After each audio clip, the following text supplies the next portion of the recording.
Salut à tous, on se retrouve ce soir les gars pour le débrief du match entre l'équipe de Séville et l'équipe du Real Madrid. Et le Real Madrid a fait le taf aujourd'hui avec cette belle victoire du côté de Séville. Donc j'ai l'impression que cette équipe du Real Madrid, cette saison en Liga, ça gagne contre les gros. Donc par exemple cette victoire du côté de Séville, la victoire au Camp Nou lors du Classico. Et ils perdent à domicile contre des petites équipes. La preuve la semaine dernière avec cette défaite de 1 à domicile contre l'équipe de Alaves. Donc voilà les gars, c'est une belle victoire du Real Madrid qui avait 3 matchs importants. Donc le premier a été gagné. Dans quelques jours, c'est la Ligue des Champions. Et la semaine prochaine, ça sera un déplacement du côté de l'Atlético Madrid. Donc il commence parfaitement, on va dire, cette semaine de 3 gros matchs. Bien sûr, cette équipe merengue. Donc le buteur ce soir les gars c'est Vinicius Junior. Donc on va le noter bien sûr, après on notera l'équipe du Real Madrid. Donc il y a eu du bon Vinicius, un peu plus du mauvais Vinicius ce soir. Voilà, il y a eu un peu de tout avec ce joueur qui est vraiment, on peut dire, il y a des hauts, il y a des bas à chaque match de sa part. Donc déjà on va regarder les gars, comme d'habitude, le classement après cette victoire du Real Madrid. Donc toujours ce classement dominé par la Real Sociedad. Bon, il y a beaucoup d'équipes qui n'ont pas le même nombre de matchs joués. Donc l'Atlético Madrid, deuxième position. Donc l'Atlético a 3 points d'avance sur l'équipe du Real Madrid. Mais l'Atlético a 2 matchs en retard. Donc là il joue dans quelques minutes, dans 10 minutes. En championnat, je me souviens plus c'est contre qui. Bref, le Real Madrid remonte à la 3e place. Séville, qui est quand même une grosse équipe espagnole, reste à cette 5e place. Donc maintenant, il y a 4 points d'écart entre les deux équipes. Donc Séville, c'est quand même 2 défaites d'affilée, si on compte la défaite en Ligue des Champions. Donc c'est pas ouf. Actuellement, l'équipe de Séville, donc le Real Madrid, ils ont arrêté cette mauvaise série qu'ils avaient, parce qu'ils avaient fait un match nul, une défaite. Et là, enfin, ils retrouvent la victoire. Donc le plus important, on le sait, c'était la victoire pour l'équipe du Real Madrid. Ils l'ont eu quand même avec la manière, parce que pour moi, ils ont eu plus d'occasions. On va regarder les stats du match. Hop. Donc la possession déjà était largement en faveur quand même de... Voilà, j'ai vu les stats de possession, largement en faveur quand même de l'équipe de Séville. Plus de 62% de possession quand même pour l'équipe de Séville, contre seulement 38% pour l'équipe du Real Madrid. Si on regarde le nombre de passes jouées, il y a eu plus de 627 passes pour l'équipe de Séville contre 300 pour l'équipe du Real Madrid. Donc en fait ils ont fait le double de passes, cette équipe de Séville. Mais voilà, si on regarde les stats très importantes, donc les tirs cadrés, donc le Real Madrid 3 tirs cadrés, l'équipe de Séville seulement 2 tirs cadrés. Donc ça aurait pu bien sûr basculer de l'autre côté, il y aurait pu avoir un match nul, une victoire de Séville.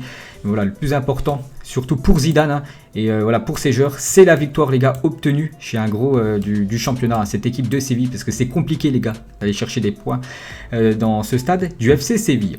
Donc on va noter les gars en deuxième partie comme d'habitude les joueurs du Real Madrid, donc la compo de départ. Donc je vais noter seulement les 11 joueurs, on va pas noter les joueurs qui sont rentrés en cours de jeu. Voilà, c'est compliqué de donner une note à un joueur qui a joué seulement une dizaine de minutes ou une vingtaine de minutes. Bref, on commence les gars avec le gardien.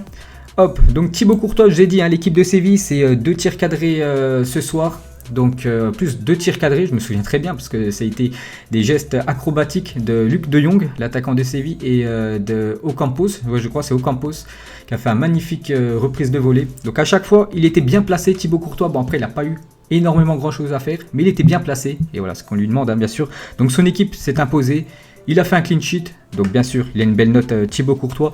Je lui ai mis une note 2,7. Bon, après, on ne peut pas lui mettre plus, les gars. Il n'a pas eu 15 000 arrêts à faire. Il y a eu 2 gros arrêts à faire. Il a été présent. Donc voilà, une belle note de 7 pour Thibaut Courtois qui se rachète du dernier match du Real Madrid à domicile avec sa boulette, la relance, en plein dans l'axe.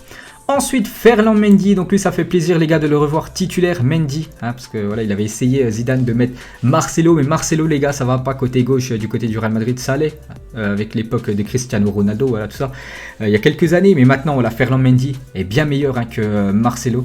Il apporte beaucoup plus. Bon, après, il est plus jeune. Voilà, Marcelo, il a fait sa carrière, les gars. Bien sûr, ça a été un très grand footballeur. Mais bon, maintenant, il est très proche de la retraite. Donc, Mendy, les gars, il a fait son match ce soir. Ça sera une note de 7. J'ai hésité entre 7 et 8 parce qu'après, je me suis dit, il a été quand même décisif. C'est lui qui fait le centre.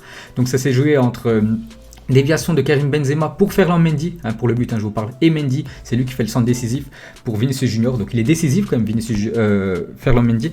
Donc j'ai mis une note de 7 quand même les gars, voilà, c'est une très belle note les gars, une note de 7 sur 10, donc bon match du joueur français, il a encore beaucoup apporté offensivement, voilà, il a fait le match qu'on lui demandait. Ensuite, Nacho, donc le remplaçant de Sergio Ramos, et il a fait lui aussi son match les gars, Nacho et Raphaël Varane, les deux, de toute façon j'ai noté les deux la même note, voilà, on va parler des deux ensemble parce que pour moi ils ont fait quasiment le même match, il n'y en a pas un qui a été meilleur que l'autre, donc pour moi ça mérite une note de 7, donc Varane Voilà, qu'on va mettre juste comme ça. Donc Varane, hein, on avait peur un peu ces derniers temps. Pas mal de boulettes, hein, des fois des fautes voilà, qu'il fait dans la surface. Beaucoup de... Voilà, il nous faisait peur hein, quand même Raphaël Varane lors des derniers matchs. Ce soir, il a été vraiment serein. Il a été costaud les gars, Raphaël Varane. Hein. C'est un bon match de sa part, hein, il faut le dire. Hein. Voilà, on le dit quand il est mauvais. Quand il est bon, il faut le dire. Donc pour moi, c'est une note 2-7 hein, pour Varane et Nacho. Ils ont fait le même match. Belle prestation de la charnière du Real Madrid, surtout sans Sergio Ramos hein, qui va revenir très prochainement, je crois qu'il est de retour la semaine prochaine. Ensuite, Lucas Vazquez, côté droit, donc Vazquez, je le répète à chaque fois, n'oubliez pas que c'est pas son poste de base. Normalement, il remplace comment ça s'appelle, Carvajal, et il fait son taf quand même. Il fait le taf côté droit, Vazquez, et n'oubliez pas un joueur ailier, il joue en défenseur droit et il a fait le taf ce soir. Même si pour moi, voilà, sur voilà, la défense du Real Madrid, il y a le plus de danger. Voilà, quand ça a amené le danger, bien sûr, pour le Real, c'est plus sur le côté gauche. Hein. On voit plus comme Ferland Mendy apporter le danger offensivement que Lucas Vazquez. Mais ce qu'on lui demande, voilà, il est au poste de défenseur droit, c'est de défendre. Et il l'a bien fait ce soir, donc ça mérite un 7. Donc pour l'instant, les gars, tous les joueurs que j'ai notés là, ils ont tous eu la note de 7. On passe milieu de terrain Casemiro.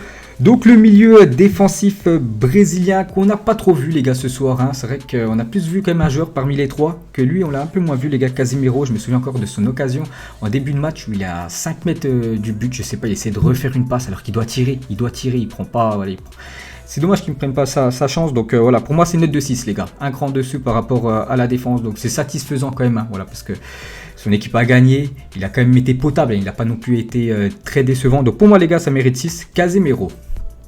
On passe juste au-dessus. Donc Toni Kroos, lui aussi effacé. Ah, il aurait pu être décisif dans le match. Il a failli marquer un magnifique but. Un enroulé qui est passé, je sais pas, à 1 mètre à peine de la lucarne. Dommage hein, pour Toni Kroos. Mais pour moi, ça sera la même note hein, que Casemiro, les gars. J'ai mis Toni Kroos 6, Casemiro 6. Et Modric, pour moi, ça a été le meilleur hein, parmi les trois. Modric, voilà, à chaque fois, il nous fait... Actuellement, il nous fait des bons matchs. N'oubliez pas que c'est lui qui a été élu meilleur joueur du Real Madrid pour le dernier mois, pour le mois de novembre. Donc voilà, il est bon actuellement Luka Modric, malgré ses 35 ans, hein, il est vieux. Donc pour moi, ça serait une note de 7. Hein. Très bon match, voilà, bon match, on va dire, de Luka Modric, qui a été bon ce soir. Ensuite, on va passer à l'attaque. On va commencer côté gauche avec le buteur Vinicius Junior. Donc j'ai dit, hein, en début voilà, de débrief, j'ai dit... Il y a tout avec Vinicius Junior. C'est soit il fait des trucs énormes, soit il passe complètement à travers de son match. Donc il y avait tout ce soir. Des hauts et des bas. Mais voilà, il mérite quand même sa note de 7 les gars. Il a été buteur. C'est lui qui marque l'unique but du match. Donc bien sûr, il a une belle note hein, quand même. Parce que 7 les gars, c'est une très belle note. Et voilà, Vinicius, il a apporté beaucoup offensivement avec ses dribbles. Surtout on l'a vu en première mi-temps, un peu moins en deuxième mi-temps. Il a été un peu plus effacé. Mais voilà, comme je vous ai dit les gars, il a été buteur. Dommage hein, que la connexion qu'il avait avec Karim Benzema en deuxième mi-temps, ça n'a pas super bien fonctionné parce que le Real Madrid avait l'occasion hein, de marquer 2 voire 3 buts s'il aurait mieux servi Karim Benzema, parce qu'à chaque fois il lui mettait des ballons. Je pense Benzema il a dû péter un câble encore une fois de plus envers Vinicius. Bref, donc Vinicius les gars, pour moi c'est une note de 7. On passe à Karim Benzema.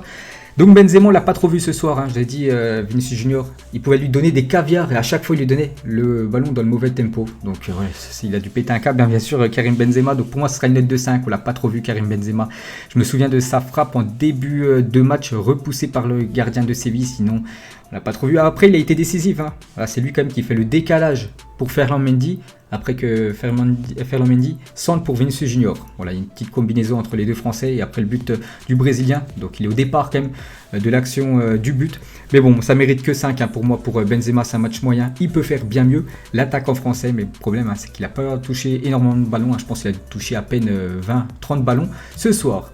Et on va terminer avec celui qui déçoit à chaque fois. Hein. Donc à chaque fois que je regarde ces matchs, à chaque fois, il déçoit. C'est l'ailier brésilien, donc il y en avait deux, hein, voilà, Vinicius Junior et Rodrigo. Donc on a plus vu Vinicius, hein, déjà buteur, puis même on l'a plus vu ce soir que Rodrigo. Rodrigo, il y a une belle action, je crois, au bout de 2 minutes de jeu qui est passé à ras du poteau, puis après le néant. On a pu vu Rodrigo, donc ça a été le premier à sortir. Voilà, il a été remplacé par Asensio. Donc quand tu es le premier à sortir, c'est que tu as été normalement le moins bon de ton équipe. Et voilà, hein, je le confirme, hein, il n'a pas été bon ce soir, ça mérite pas la moyenne. Il y a juste lui, hein, les gars, qui n'a pas la moyenne. Dans le 11 de départ, j'ai mis une note de 3. Mauvais match hein, de la part de Rodrigo ce soir. Voilà, il faut absolument, je pense, que Eden Hazard revienne parce que là, sur ce côté droit, les gars, il n'y a aucun danger à chaque fois pour cette équipe merengue. Donc voilà, les gars, la fin de ce débrief. J'espère que ça vous a plu. Donc nous, on se retrouve ce soir, les gars, sur cette chaîne pour le match de l'autre grosse équipe espagnole, Cadix, contre l'équipe du FC Barcelone. Allez, moi, je vous laisse et bonne soirée à vous. Allez, ciao!